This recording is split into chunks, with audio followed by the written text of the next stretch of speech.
Jamin gratis dan aman, Presiden Joko Widodo mengaku akan menjadi orang pertama yang menggunakan vaksin COVID-19. Baru-baru ini Presiden Joko Widodo bagikan kabar bahagia atas perkembangan vaksin COVID-19. Ya, setelah ditunggu-tunggu kini vaksin COVID-19 akan segera beredar secara resmi. Akan dibagikan secara gratis, Presiden Joko Widodo telah mengumumkan hal tersebut melalui berbagai media. Dikutip grid.id dari akun Twitter @jokowi Rabu 16 Desember 2020, Presiden telah mengumumkan adanya vaksin COVID-19 untuk masyarakat di tanah air.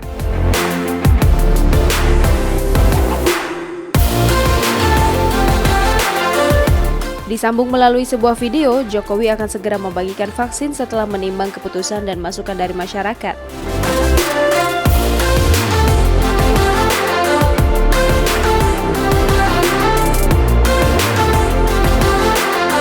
Ya, tak ada pungutan biaya apapun, Presiden Jokowi telah memprioritaskan vaksin COVID-19 untuk digunakan seluruh rakyat Indonesia. Selain prioritaskan pengadaan vaksin secara gratis, Presiden Jokowi berharap seluruh masyarakat dapat menggunakan fasilitas kesehatan yang diberikan oleh pemerintah.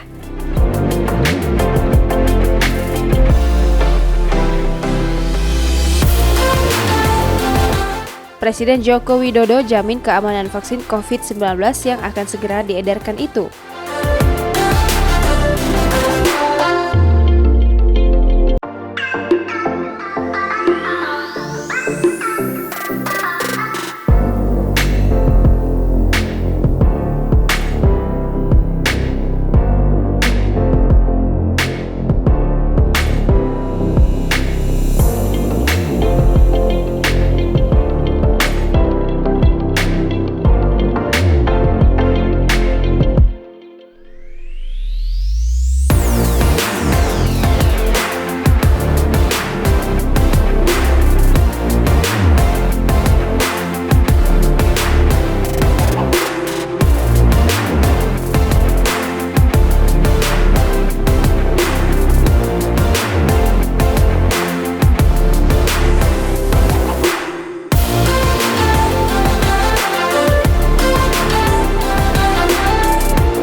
Jangan lupa subscribe, share, komen, dan like ya!